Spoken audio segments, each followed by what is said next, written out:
Welcome to Biology, My Passion. I am Soumya Harikrishna. Now we are learning the chapter Principles of Inheritance and Variation. We started with Mendel's theories, Mendel's experiments, monohybrid and dihybrid growths. After that we discussed certain deviations from Mendelian principles or Mendelian ratios like incomplete dominance, codominance, multiple allelism and pleiotropy, polygenic inheritance, all these we discussed. Okay, so now in the textbook, chromosomal theory of inheritance is the next topic. So we are moving on to the theory side of it. So some of you at least find that part confusing. So I hope after watching this video, this portion is going to be thorough for you. So let us start with the chromosomal theory of inheritance. When we deal with the chromosomal theory of inheritance, actually we are talking about post-Mendelian genetics. That means what happened in the field of genetics after Mendel's period. Right? So, but before that, let us see. Mendel conducted his work for 7 years, and at the end in 1866, he published his work, Experiments in Plant Hybridization, a paper in one of the scientific magazines in Austria, where he used to live. So, but we know that he was so unfortunate that his work went unnoticed for several years. So, what are the reasons for that? Let us see. The first one is lack of communication. It was published in one of the scientific magazines, locally published. So he couldn't reach out to many people across the world or the biologist. Like present day, he did not have Twitter, WhatsApp, Instagram or Facebook like that. So the communication opportunities were less for him. So that is one of the reasons for this. Second, concept of factor as discrete unit. He told there are certain separate units called factors which pass from parents to offsprings carrying the characteristics. But people at that time could not accept this because for them the variation was continuous. Then how can some discrete units control or bring the factors from one generation to other, making it continuous? And also according to Mendel's theory, the factors or alleles of the factors would never blend. I have mentioned before that is pre-Mendelian time, people thought it is the average of the characters the children would inherit. So it was against that, so they couldn't accept it. Then next is about the application of mathematics in biological phenomena. He used statistical records to substantiate his work, but that was not acceptable to biologists of that time, right? Then he could not provide physical evidence for factors. He told, okay, factors are bringing in. But now we know those factors were nothing but genes. But could Mendel provide information or any evidence that this is gene? He couldn't show, right? He used the term factors instead of gene. Though he used the term, he could not show what is the factor or where is the factor. Why couldn't he show any physical evidence? It was not his fault. Microscopy was not developed. Nobody had seen the with the new structures inside the nucleus like chromosomes or DNA and all. So he also could not provide physical evidence for factors. Then last but not the least, this is also considered as one of the reasons, like Darwin's book was published in 1857, Origin of Species, giving natural selection as the driving force behind evolution. So the scientific world or biologists of that time were behind this great book. So they unfortunately they missed out Mendel's work, which was actually giving explanation to Darwin's natural selection. So these are the reasons for Mendel's work went unnoticed. Mendel published his work and he died in the year 1884. So after 34 years of publishing his work, 3 European scientists independently rediscovered Mendel's theory. When they were doing some experiment, they came across the same observations. That was in 1900.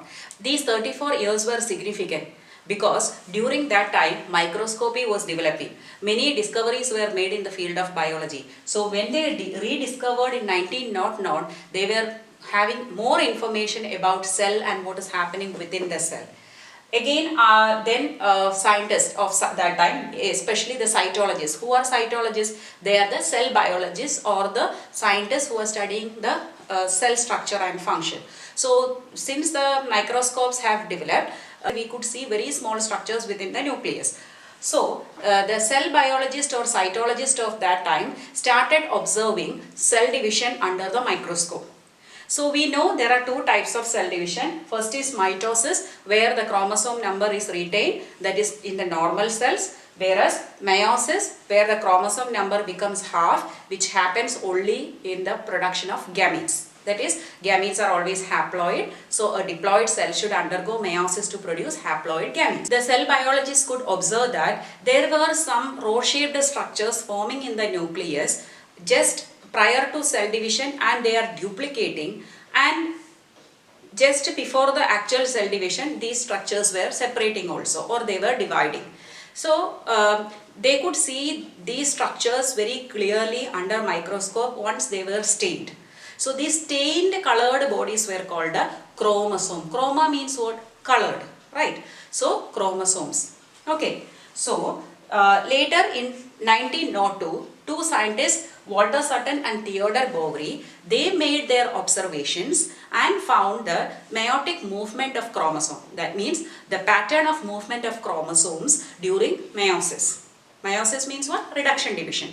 But they found that there is a close similarity with the Mendel's theory of inheritance. So how the Mendel's factors are moving from generation to generation in a cross, the chromosomes were also moving the same way. So they found a correlation between, or there is a parallel behavior between the chromosome movement and the movement of genes. Okay, so they found that, okay, chromosomes are moving and they bring about the result which Mendel explained through the movement of genes. So they understood, okay, these genes are present within the chromosome. So they renamed Mendel's theory as chromosomal theory of inheritance. Means they explained Mendel's inheritance pattern using the chromosomal movements. So let us quickly revise how the chromosome movements happen during mitosis. We know that suppose we draw a chromosome like this, there is interphase stage, means the preparatory stage. During interphase stage, G1 phase, S phase, G2 phases are there. During S phase, the amount of DNA or DNA duplicates or DNA replication happens. So, when the chromosomes are formed during prophase, there will be 2 arms or chromatids for the chromosome because double the content, right? So, suppose there are 4 chromosomes in the beginning, like this. In the beginning of the division inside the nucleus, they all will be aligned at the equator during metaphase, because prophase we see this structure. In metaphase stage they all will be aligned at the equator. Then anaphase stage, the chromatids will be pulled to opposite sides. Chromatid means what? This arm, one arm is called a chromatid. So this chromatid will be pulled to this end, this chromatid will be pulled to that end. So as a result, 1, 2, 3, 4 chromosomes will be there in one cell and another 4 will be there in the other daughter cell. So one cell becomes 2 daughter cells, but the chromosome number is retained. Because anaphase, what is moving? The chromatids are separated. Now let us see the chromosomal movement during meiosis. So this is how in your textbook it is given. 4 chromosomes are there, but we do not usually say 4 chromosomes because we are diploid and we rather say 2 pairs of chromosomes, because we know that one pair, suppose this pair we got from one of the parents and the other pair we got from another parent. This is paternal and this is maternal chromosome. So 2 chromosomes from father, 2 chromosomes from mother. But these 2 are called the homologous chromosomes because they contain the same alleles or the same genes for controlling various traits. So to show that the difference, sizes are made different here. So you know that it is the initial phase called the G1 phase, and during S phase what happens? The DNA duplication happens, and by the time it becomes G2 phase, the chromosome will have double the content. One more arm is forming. There are 2 pairs of chromosomes. These 2 are homologous pairs, these 2 are homologous pairs. Now it will enter into the meiotic stage. Meiosis, we know there are 2 phases, meiosis 1 and meiosis 2. So during metaphase, they will be arranged as homologous chromosomes. Whereas if it was in the mitosis, all the 4 would have been arranged in the equator. But here it is not happening. Here it is in the, as a paired form only, they are arranged. And during anaphase, what happens? These chromosomes are pulled to one side, these chromosomes are pulled to the other end.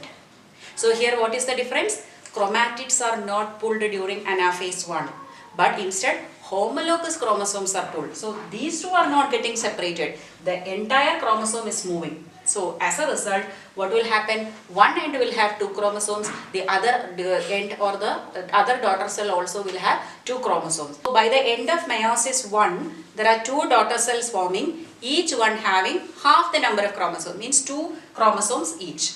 Parent cell had 4 chromosomes, right? So they are becoming haploid. But meiosis is not ending here. Meiosis 2 is here. Again, meiosis 2 means it's typically mitosis. During that time what happens? Suppose if we consider this case, these chromatids will be pulled apart. So the first daughter cell will divide into 2 more daughter cells, each having 1 blue and 1 green. What about the second one? The second one also will be pulled apart. So that finally how many cells we are getting? 4 daughter cells, each one having 2 chromosomes. That is half the number of chromosomes. So the first one has 1 blue and 1 green, second 1 blue and 1 green, third 1 black and 1 purple, fourth also black and purple. Now imagine if there is a gene or allele associated with it. For example, if you say capital AG, okay, its corresponding allele will be there in the mother's chromosome also. So that is small a, let us see, another allele of it. Okay, so when this was duplicating, this is also capital A, this is small a. Okay, so when they got separated, we are getting here capital A, small a, small a. What about the other one? Suppose here another chromosome capital B and capital B, here small b and small b are there, then what would have happened?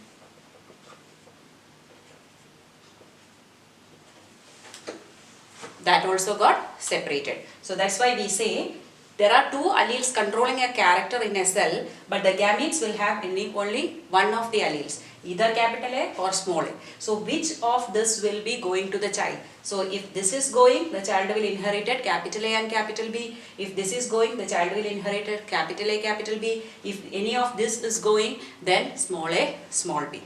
Okay, but it is not necessary that always this arrangement is this way.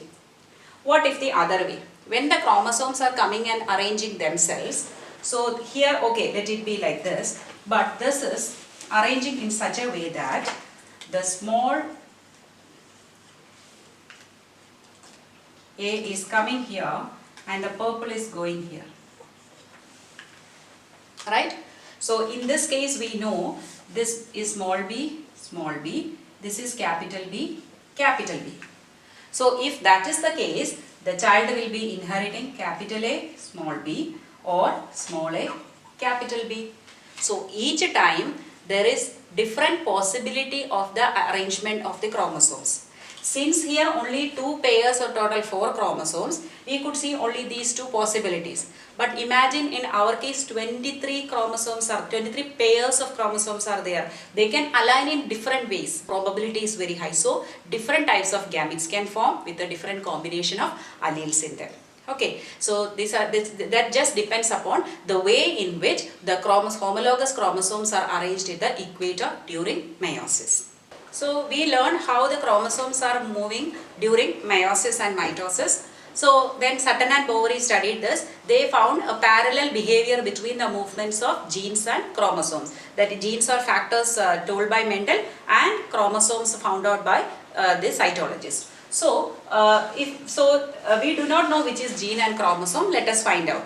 So first is occur in pairs. We know that genes occur in pairs, chromosomes also occur in pairs, right? Because we now know genes are on the chromosomes. Because chromosome means what? Suppose this is DNA. A part of the DNA controlling a character is called a gene. Right? So when this DNA is condensed to form a chromosome, these genes will be part of the chromosome. So genes are on the chromosomes, right? So they both occur in pairs. If genes are occurring in pairs means chromosomes also occur in pairs. That's why we say capital A or capital A, small a or small a. Everywhere they are occurring in pairs. So they both are same characteristics for both genes as well as chromosomes. Now look at the second one. They segregate at the time of gamete formation.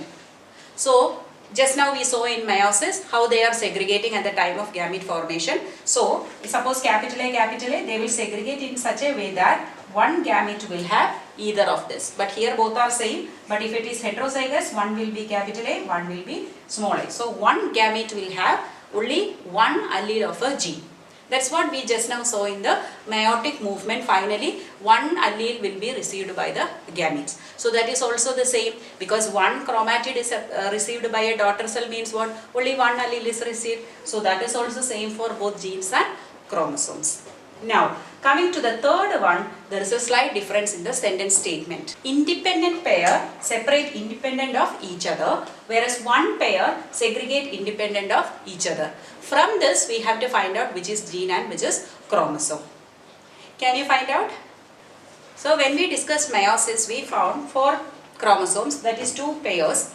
Here, this pair and this pair were together, but in the second case, we found this combination. So, each pair can segregate independently, right? Each pair, that means one pair segregate independent of the other. I told in our case 23 pairs are there. Each one can segregate or separate independently. So, this is coming to the indication of chromosome. Now, let us look at this. Independent pair segregate independently. So, we know that in one chromosome, it's not one allele, many alleles are there, right? Maybe capital A will be there, tallness will be there, flower color will be there. So, different types of alleles are there. Okay. Another one will have small a, maybe capital T, small v, like that. Different alleles of a different genes. So, if they are in different chromosomes, they can independently segregate. But if they are in the same chromosome, can they independently segregate? No. That is why we call independent pair only, because this is independent, this is independent. So, independent pairs can separate independently, but if they are on the same, dependent pairs cannot segregate independently. For example, when Mendel studied dihybrid crows, yellow, round, he could get 4 different combinations. Along with parental combinations, he got new combinations as well, because in the case Mendel studied, all the genes were located on different chromosomes. So, each chromosome could separate independently, so they all segregated. Imagine a situation where yellow and round genes were on the same chromosome, then wouldn't have been able to segregate independently, right? So with this, we are coming to the next concept called the linkage, which was discovered by Morgan, who provided experimental evidence to chromosomal theory of inheritance. So finally, now we can confirm that this is gene and this is chromosome. Hope you all enjoy learning with me. If you like my videos, please don't forget to like, share and subscribe to my channel, Biology My Passion.